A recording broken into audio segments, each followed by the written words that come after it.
Kuchipudi exams ఉన్నాయి కదా గురుగారు, అండ్ తర్వాత జాబ్ ఆపర్చునిటీస్ ఏమన్నా ఉంటాయా? అండ్ ఏ ఎగ్జామ్ తర్వాత మనం ఏ జాబ్ ఆపర్చునిటీకి ఎలిజిబుల్ అవుతాము? సో ఇందులో ఎగ్జామ్స్ ఉంటాయి అని దాని గురించి చెప్పాను. సర్టిఫికేట్, డిప్లొమా, తర్వాత ఎంఏ, పిహెచ్డి ఇవన్నీ కూడా ఉంటాయి. మీకు ఇవి అయిపోయినాక ఏం జాబ్స్ ఉంటాయి అంటే, ప్రతి ఒక్క స్కూల్లో ఇప్పుడు డాన్స్ టీచర్ ఉన్నారు. మినిమం ఎంఏ అలా క్వాలిఫై అయితే వాళ్ళు మిమ్మల్ని ప్రతి ఒక్క ఇంటర్నేషనల్ స్కూల్లో డాన్స్ టీచర్స్గా తీసుకుంటున్నారు. లేదు మాకు ఇంకా ఎంఏ అవ్వలేదు, మేము సర్టిఫికేట్ డిప్లొమా చేసామంటే చిన్న చిన్న స్కూల్స్ ఉన్నాయి, ఆ స్కూల్స్లో కూడా డాన్స్ టీచర్ తీసుకుంటున్నారు. మినిమం ప్యాకేజ్ వస్తుంది. సో ఇప్పుడు మీరు ఈ చేసే కోర్స్ వల్ల మీకు యూస్ఫుల్ కూడా ఉంటుంది అనమాట. కెరీర్ ఆప్షన్ కూడా ఇది బాగుంది ఇప్పుడు ప్రెసెంట్ అయితే కనుక. అండ్ గవర్నమెంట్ కూడా ఇప్పుడు ఏం చేస్తుందంటే, ప్రతి ఒక్క స్కూల్లో కూడా డాన్స్ది గవర్నమెంట్ కూడా చేద్దామనేసి ఆలోచిస్తున్నారు. ఆ ప్లాన్స్ కూడా ఉన్నాయి గవర్నమెంట్ వాళ్ళకి. అంటే మ్యాండేటరీగా ఒక సబ్జెక్ట్ చేస్తున్నారు డాన్స్ని కూడా, మన ఇండియన్ కల్చరల్ డాన్స్ని ఒక సబ్జెక్ట్గా యాడ్ చేస్తున్నారు.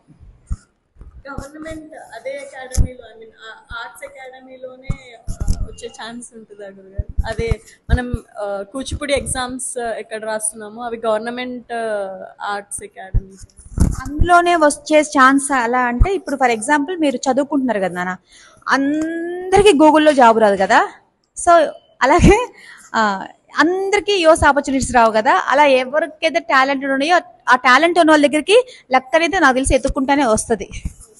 సో గవర్నమెంట్ జాబ్స్ ఉన్నాయి, and as well as private స్కూల్స్లో కూడా మంచి ప్యాకేజీలు ఉన్నాయి, జాయిన్ అవ్వచ్చు.